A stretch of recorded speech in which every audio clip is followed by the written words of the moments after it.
Excuse me. It is 7 o'clock in the morning, and iHeart Radio is about to give us a call to talk about the Facebook papers. What is happening with the Facebook whistleblower who's starting to bring internal Facebook documents to light, putting them in front of Congress and British Parliament? What are the Facebook papers? What's the impact for Facebook? Should Facebook be regulated? We're going to be talking about that with iHeart Radio in just a moment, so stay tuned. Heard of the Facebook papers? That's what they're calling them. 17 newspapers published these documents that were put forward by a whistleblower who used to work for the company and took them. She appeared and testified before Parliament yesterday. So Great Britain is concerned about this as well.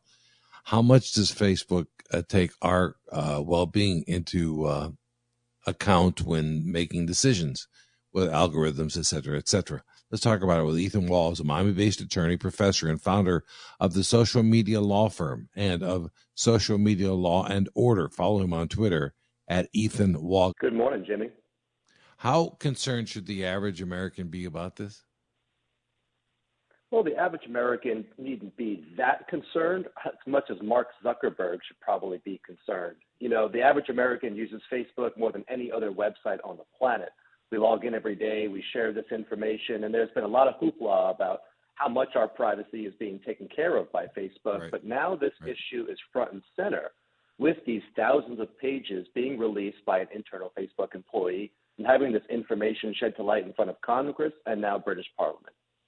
And what liability would Facebook face, if any, and Zuckerberg himself? I mean, he seems to go up and say, we made a mistake, we're going to get better. And then, 3 months later, he goes back up in front of Congress and the same conversation is had and nothing ever gets done.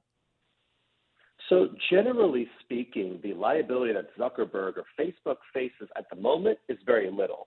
The reason why is that Facebook is a private company and they're an internet service provider and they're governed by their own terms and conditions. And so when you have a website like Facebook, where people have the ability, like third parties, to come on and post content.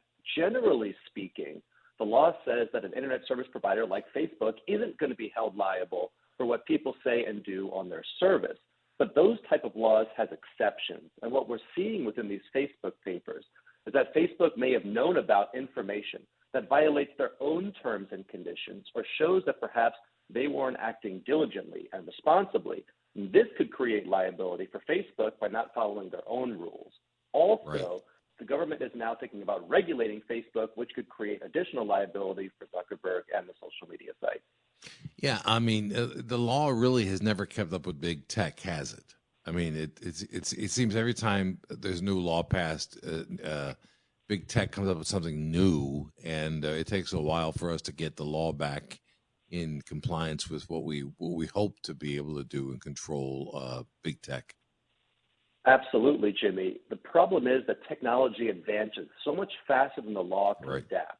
Facebook or any other company can snap their fingers, come up with new technology, but a bill works their way through Congress over the course of years. So big tech is always one step ahead of what the law can do to protect against anything that big law does that would be harmful to consumers. Ethan, one of the things that I found most interesting was in those papers, it said that about 87% of the things that were aimed at fake news, for example, were aimed at the United States from around the world, and 13% elsewhere. And that's, I don't know. I guess we're always a magnet for bad stuff, but that means that our Congress has to be the ones that really in charge worldwide to be able to protect the world. And I don't think they're doing a very good job of it right now. Yeah, I think a lot of us could point our fingers at Congress, regardless of what side of the aisle you're on, saying they're not doing a great job. But this, as you said, Jimmy, this is like a game of whack-a-mole, okay? About 5 years ago, we were talking about Facebook not doing enough for Russian interference in the election. And so Zuckerberg sat there in Congress, he tried to pop him on the head. Now Facebook starts censoring people. And then we've got some people on some sides of the aisle saying we're being censored more than others. And then now this issue is coming up that as Facebook has expanded outside the United States, they're not doing a good enough job about monitoring behavior that's inappropriate because most of the stuff happens in the US, but not outside the US. So at the end of the day, it is both an issue of one, Facebook constantly changing, and all social media sites, TikTok, Snapchat, Instagram, these things go through updates and changes all the time.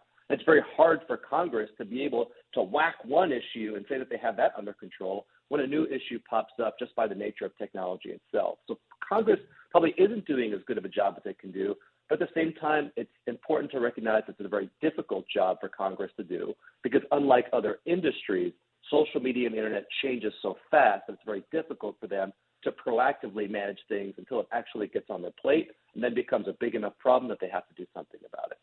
Yeah, no, it's nearly impossible. Even for Facebook, you look at there's 22 official languages in India, and they found out that they weren't proficient enough in those things to be able to monitor when there was hate speech and things that were were detrimental to everybody who was on Facebook. So it's kind of hard to have enough experts to realize local dialect and et cetera, in all these countries around the world when they're all using Facebook. It's true. And even Francis Hagen, who came out there, said, look, I don't think Facebook is doing this on purpose, but perhaps they're negligent in how they're doing this. Because, look, it is a tough job. When you have a company that expands its new markets, you have all these different languages that are being used. How could someone reasonably be on the money from day one going to predict what people are going to post in all these different languages? So it's hard. But just because it's hard doesn't mean that they shouldn't have a responsibility to do their absolute very best to try to protect people who are using their platform from harmful speech. And so really at the end of the day, we talked about, Jimmy, is Congress doing enough to be able to stop this bad conduct? And really the question should be, is Facebook doing enough? And I think that's what really the Facebook papers are bringing to light, that Facebook is doing something to try to keep us safe. And maybe they're doing their best to act reasonably, but clearly they're not acting fast enough or putting in measures in place to actually protect people from the harm that is occurring on their platform. Yeah, without question. Ethan, it's a fascinating topic, and boy, I'm glad to know a law firm like yours exists. It's the Social Media Law Firm, and Social Media Law and Order. Follow Ethan on Twitter at Ethan Wall. Thanks, Ethan. We appreciate your time this morning. Thanks, Jimmy. Have a great day. All right, there you have it. We just talked with iHeart Radio about the Facebook papers. What do you think? Is Facebook going to be responsible for what's happening on their site? Is Congress working fast enough to regulate Facebook? I don't know these things. I'm just a social media lawyer. What I care about is what you think. Leave us a comment, send us a DM. We'd love for you to participate in this conversation. And if you have questions about the effect of social media on the law, just let us know here at the Social Media Law Firm. We'd be happy to field those questions for you anytime. See you on Facebook.